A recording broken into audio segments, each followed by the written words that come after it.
Welcome back to our channel study pad. আজ আমাদের আলোচ্য বিষয় মাধ্যমিক এর সম্পাদ্য। এই সম্পাদ্যের 21 নম্বর অধ্যায়। এর পূর্বেই আমরা 11 এবং 17 অর্থাৎ অন্তবৃত্ত, পরিবৃত্ত এবং স্পর্শক এই তিনটি সম্পাদ্য নিয়ে আলোচনা করেছি। এরপর আমরা মধ্য সমানুপাত নির্ণয় এর সম্পাদ্যগুলো নিয়ে আলোচনা করেছি। এর পূর্বে আমরা যৌগিক সংখ্যা, মৌলিক সংখ্যা এবং পিথাগোরাসের উপপাদ্য অনুযায়ী মধ্য সমানুপাত নির্ণয় এই তিনটি জিনিস আমরা শিখেছি। এর প্লেলিস্টের লিঙ্ক তোমরা ডিসক্রিপশন পেয়ে যাবে, চাইলে সেই ক্লাসগুলি তোমরা দেখতে পারো। আমরা জানি মাধ্যমিকে দুটো সম্পাদ্য দেওয়া থাকে, একটি আমাদের অ্যাটেন্ড করতে হয় এবং সেটিতে 5 নম্বর থাকে। তাই এখান থেকে 5 নম্বর পাওয়া কিন্তু খুবই সহজ। যদি একটুকু প্র্যাকটিস করো, তোমরা ভালোভাবে অঙ্কগুলি দেখো, তাহলে খুব সহজেই কিন্তু এখান থেকে 5 নম্বর তোমরা পেতে পারবে।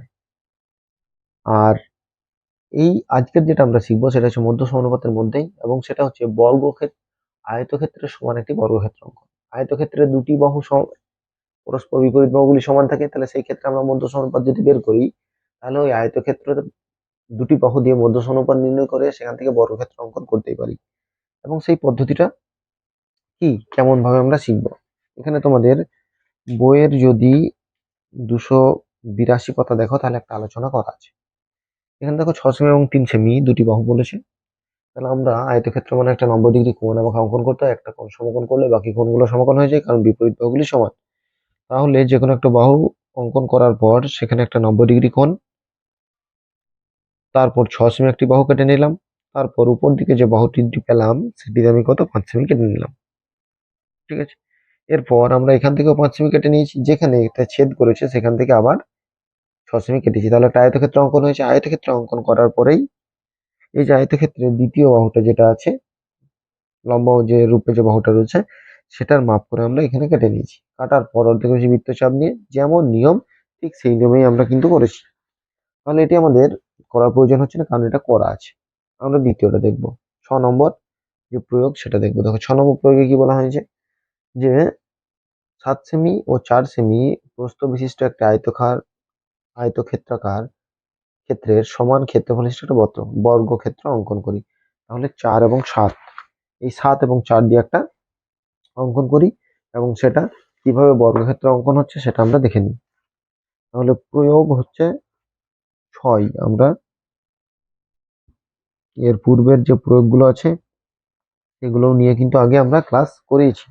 যদি তোমাদের দেখার প্রয়োজন হয়, প্লেলিস্টে গেলেই তোমরা দেখতে পাবে মাধ্যমিকের জ্যামিতি, 10ম শ্রেণীর জ্যামিতি বলে একটা প্লেলিস্ট করা আছে, এবং সেখানে সমস্ত ধরনের জ্যামিতি, সম্পাদ্য, উপপাদ্য, প্রয়োগ, তারপর যে অনুশীলনীগুলি আছে জ্যামিতির, সেখান থেকে যে প্রয়োগগুলি আছে বা কোষে দেখি যে সমস্যাগুলি আছে, সেগুলিরও বিস্তারিত আলোচনা তোমাদের করা হয়েছে।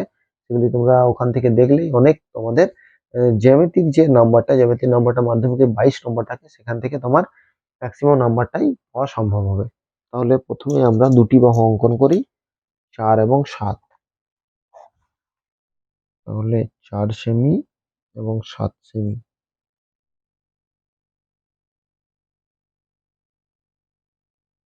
এটা 4 সেমি হলো, আর এর পরে পরেই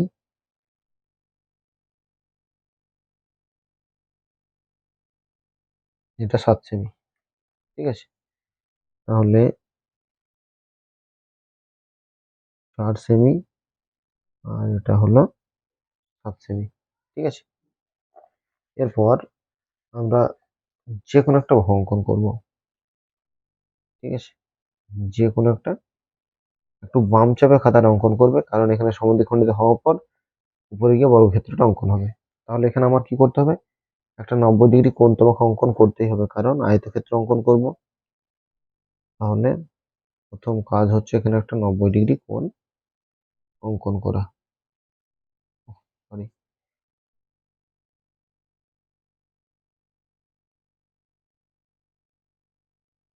না, বৃত্তচাপটা অঙ্কন করলাম। এরপর ওই একই মাপগুলোর কোনো পরিবর্তন হবে না কিন্তু। 8 ডিগ্রি হলো দ্বিতীয় যে বৃত্তচাপ, সেটাতে 120 ডিগ্রি। 120 ডিগ্রি থেকে যখনই আমি বৃত্তচাপ কেটে নেবো, তার মানে 90 ডিগ্রি হয়ে যাবে। তাহলে এটাকে আমরা সংযোগ করব। দেখো, এটার সঙ্গে যেখানে পরস্পর ছেদ করছে, ঠিক দেখো তাহলে 90 ডিগ্রি কোণ আমাদের অঙ্কন হয়ে গেল। এরপর 7 সেমি যে বাহুটা আছে সেটা মাপ করে নেবো। দেখো 7 সেমি বাহুটা মাপ করলাম। এবার 7 সেমি মাপের এটা কেটে নিলাম। এরপর হচ্ছে 4 সেমি, 4 সেমিটা মাপ করে 4 সেমিটা হচ্ছে উপর দিকে কাটবো, দুটো ক্ষেত্রেই দেখো উপর দিকে কেটে নিয়েছি। ঠিক আছে, এরপর আবার 7 সেমিটা নিতে হবে। 7 সেমিটা এখানে নিয়ে নিই। দেখো 7 সেমি ঠিক। এবার আমরা কি করব, এই যে রেখাগুলি আছে সেই রেখাগুলিকে আমরা, যে বৃত্তচাপগুলি হলো সেই বৃত্তচাপ যে পরস্পর ছেদ করেছে এই ছেদ বিন্দুগুলোকে যোগ করব। তাহলে এখানে একটা ছেদ বিন্দু, ঠিক আছে, আবার এই দুটো বিন্দুর মধ্যে, ঠিক আছে, ছেদ বিন্দুগুলোকে দেখো যোগ করলাম। ছেদ বিন্দুগুলো যোগ করার ফলে এবার একটা আমরা কাজ করব, যখন এই রেখাগুলো অঙ্কন করব, ঠিক আছে, এই আয়তক্ষেত্রের উপরে, তখন এই রেখাটা একটু বাড়িয়ে নেব। ঠিক আছে, বা এই রেখাটাও যখন অঙ্কন করব এই রেখাটার ক্ষেত্রেও তাই আমরা একটু বাড়িয়ে নেব। ঠিক আছে, এই দুটো রেখা, যে দুটো রেখা আয়তক্ষেত্রে আমরা অঙ্কন করছি এই দুটো রেখা কিন্তু বাড়িয়ে নেব। এরপর আমরা এই যে আয়তক্ষেত্রের দ্বিতীয় যে বাহুটা আছে সেটা মাপ করব। দেখো দ্বিতীয় বাহুটাকে আমি মাপ করে নিলাম। ওই মাপটাই, একই মাপটা এখানে কাটবো। ঠিক আছে, ওই মাপটাই, ওই বৃত্তচাপটাই কাটবো, কারণ এটা ছিল 7, এটা 4 ছিল, এই 4টাই কেটে নিলাম। তাহলে 7 আর 4, এই 7 আর 4-এর একটা আমরা সমদ্বিখণ্ড করবো অর্ধেকের বেশি বৃত্তচাপ নিয়ে। এবার দেখো এখানে আমি দাগটা আরো জ্যামিতিটা নিচে করা প্রয়োজন ছিল, ঠিক আছে, যেহেতু হয়নি। এরপর আমরা এটাকে আমরা যোগ করব। যখনই যোগ করব তখন আমাদের ওই 4 আর 7 যে রেখাটা তাদের কিন্তু সমদ্বিখণ্ডক হয়ে যাবে। ঠিক আছে, 4 আর 7-এর সমদ্বিখণ্ডক হয়ে গেল। এরপর যেখানে সমদ্বিখণ্ডক হলো সেখানে বসিয়ে আমরা এবার বৃত্তচাপটা অঙ্কন করে নিই। বৃত্তচাপটা অঙ্কন করে নিলাম।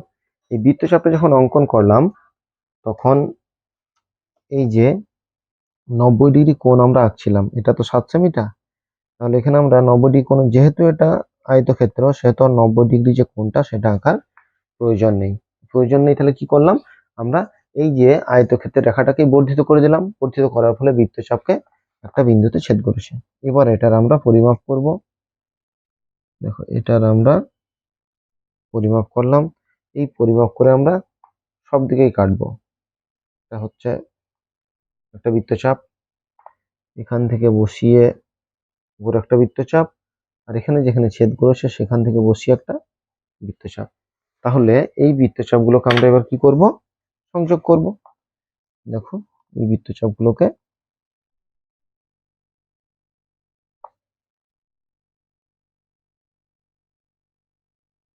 সংযোগ করছি। নিয়মগুলো খুবই সহজ নিয়ম, একটুকু যদি তোমরা প্র্যাকটিস করো এখানে কিন্তু ফুল নম্বর পাওয়ার সম্ভাবনা তোমাদের আছে। দেখো বর্গক্ষেত্র অঙ্কন হলো, তাহলে এখানে আমরা প্রথমে আয়তক্ষেত্রটা অঙ্কন করব। আয়তক্ষেত্র অঙ্কন করার নিয়ম আমরা জানি। আয়তক্ষেত্র অঙ্কন করতে গেলে যে দুটো বাহু দেওয়া থাকবে সেই দুটো বাহু প্রথমে অঙ্কন করে নিলাম, 4 এবং 7।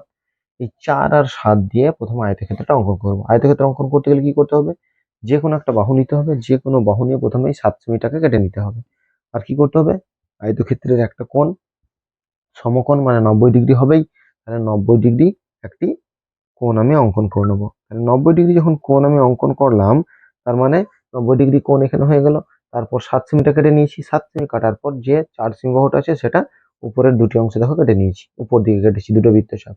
এরপর উপরে 7 সেমি নিতে হবে, তাহলে 7 সেমিটা আবার মাপ করে এই যে বিন্দুটা ছেদ করেছে এখান থেকে 7 সেমি, এর ফলে একটা আয়তক্ষেত্র অঙ্কন হয়েছে। আয়তক্ষেত্রে 7 সেমি, এটা হচ্ছে 4 সেমি। তাহলে আমরা কি করেছি, 4 সেমিটার মাপ নিয়ে আমরা এখানে কাটলাম। তাহলে আমার এটা কি হলো, 4 এবং 7 দুটো বাহু হয়ে গেল।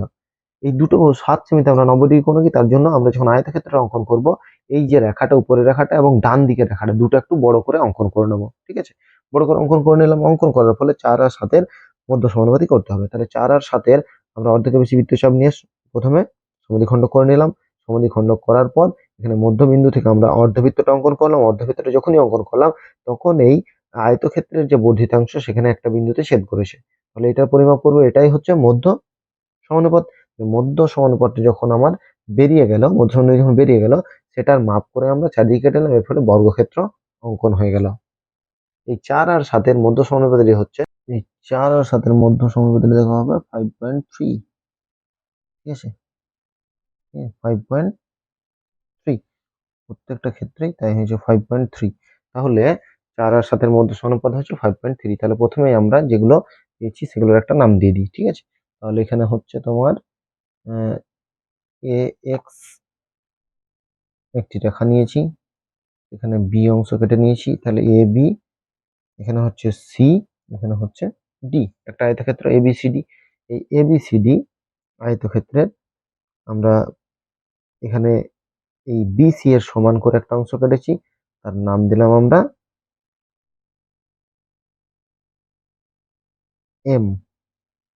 ঠিক আছে, এটার নাম দিলাম আমরা পি কিউ। পি কিউটা ও বিন্দুতে ছেদ করেছে। এরপর আমরা এই সি এর, সি এবং এটা হচ্ছে ই,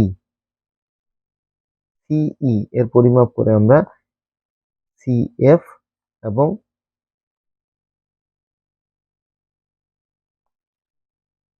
এখানে হচ্ছে জি অংশ কেটে নিয়েছি। ঠিক আছে, তাহলে আমরা লিখব যে ভাষাটা আমাকে এখানে লিখতে হবে যে অতএব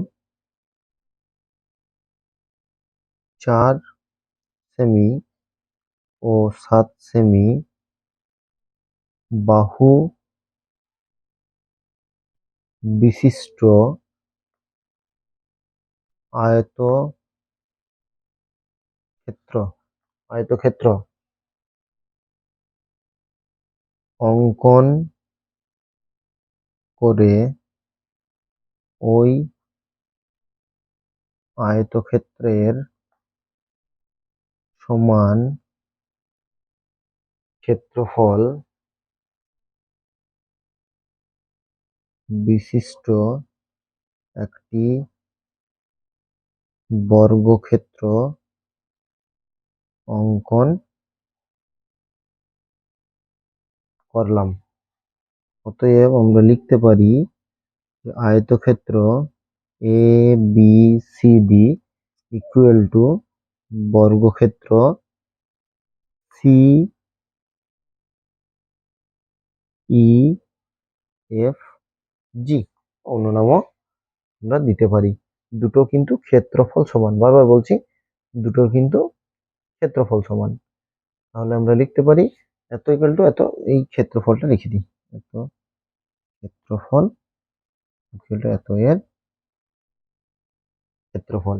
আর কি আমরা যদি বলি এখানে 7 এর বর্গক্ষেত্রের প্রতিটি বাহুর দৈর্ঘ্য, ধরে নাও আমরা এখানে বলতে পারি যে C E equal to E F equal to F G equal to C G. ঠিক আছে, এটা হচ্ছে তোমার 5.3 সেমি। এটা যদি বের করতে বলে তাহলে এটা আমরা লিখবো। ঠিক আছে, বা এখানে আমরা লিখতে পারি যে ওই আয়তক্ষেত্রের সমান ক্ষেত্রফল বিশিষ্ট 5.3 সেমি বাহু বিশিষ্ট একটি বর্গক্ষেত্র অঙ্কন করলাম। ঠিক আছে, এগুলো আমরা লিখতেই পারি। তাহলে আমরা এখানে যেটা শিখলাম সেটা হচ্ছে আয়তক্ষেত্রের সমান ক্ষেত্রফল বিশিষ্ট একটি বর্গক্ষেত্র, সেটা আবার কিসের নিয়মে, মধ্য সমানুপাতের নিয়মে। খুব সহজ, আবার একবার বলে দিই, তোমরা ভালো করে শোনো, বোঝার চেষ্টা করো। কোথাও অসুবিধা হলে অবশ্যই কিন্তু আমাদেরকে কমেন্ট করে জানাবে, কারণ এখানে তো আমাকে আর বলতে পারছো না, যেহেতু তোমরা ক্লাস করছো, ভিডিওতে ক্লাসটা দেখছো। ঠিক আছে, অবশ্যই আমাদেরকে জানাও। যদি অসুবিধা হয় অবশ্যই আমরা এগুলো, তোমাদের যে অসুবিধাগুলো থাকবে সেগুলো সমস্যার সমাধান করার চেষ্টা করব। আবারও বলছি, এটা প্রয়োগ 6, তোমাদের পেজ হচ্ছে 282, 282 পাতায় তোমরা পেয়ে যাবে। ঠিক আছে, পেজ হচ্ছে পেজ হচ্ছে 282।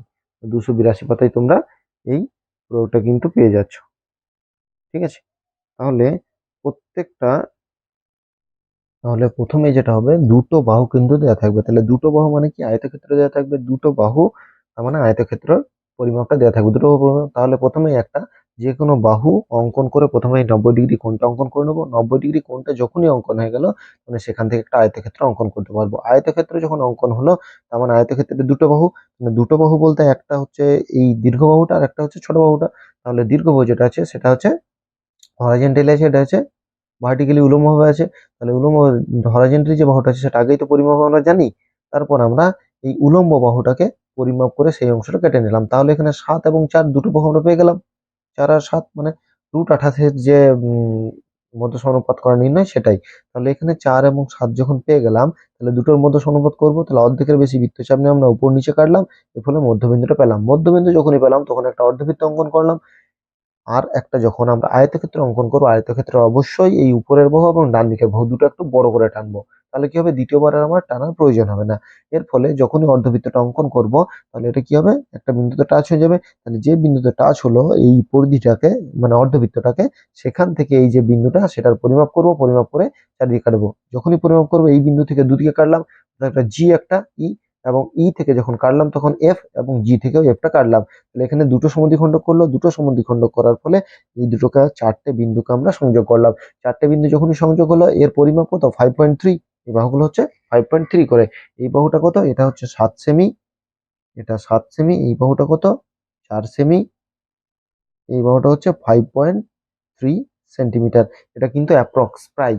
ঠিক আছে, তাহলে এটা এই 4 আর 7-এর মধ্য সমানুপাত কত, 5.3। 5.3 দিয়ে একটা বর্গক্ষেত্র অঙ্কন করলাম। তাহলে এটা হলো মধ্য সমানুপাতের একটা পার্ট, যেটাতে হচ্ছে আয়তক্ষেত্রের সমান বর্গক্ষেত্র অঙ্কন করা। এটা তোমাদের বুঝতে যদি অসুবিধা হয় অবশ্যই কমেন্ট করে জানাবে। আর আমাদের চ্যানেলে নতুন হলে অবশ্যই চ্যানেলটিকে সাবস্ক্রাইব করবে।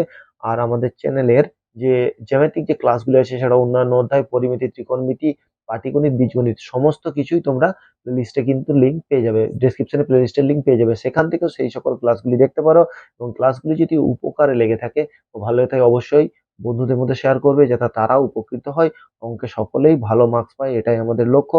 অঙ্ক ভালো করে শিখো, শুধু মার্কস পাওয়াটা বড় কথা নয়। হয়তো পরীক্ষার ক্ষেত্রে কোথাও কোনো সময় ভুল হয়ে যেতে পারে, কিন্তু আমার বেসিক জিনিসটা প্রত্যেকটা জায়গাতে শিখতে হবে। কারণ যে কোনো কম্পিটিটিভ এক্সাম হোক, যে কোনো এক্সামের জন্যই তোমার বেসিক কনসেপ্ট জানা প্রয়োজন আছে। তাই প্রত্যেকটা ক্ষেত্রে দেখবে প্রত্যেকটা ক্লাসে বেসিক কনসেপ্ট নিয়ে আলোচনা হয়। আজ এই পর্যন্তই। পরবর্তী ক্লাস অর্থাৎ মধ্য সময়তে আরো একটি নিয়ম আমাদের বাকি রইলো, যেটা হচ্ছে ত্রিভুজের সমান বর্গক্ষেত্র অঙ্কন করা। তাহলে প্রথমে ত্রিভুজ অঙ্কন করতে হবে, ত্রিভুজ থেকে প্রথমে কি করতে হবে, বর্গক্ষেত্রটা অঙ্কন করতে হবে। বর্গক্ষেত্রটা যখনই আয়তক্ষেত্র বা বর্গক্ষেত্র অঙ্কন হবে, সেখান থেকে আবার একটা বর্গক্ষেত্র অঙ্কন হবে।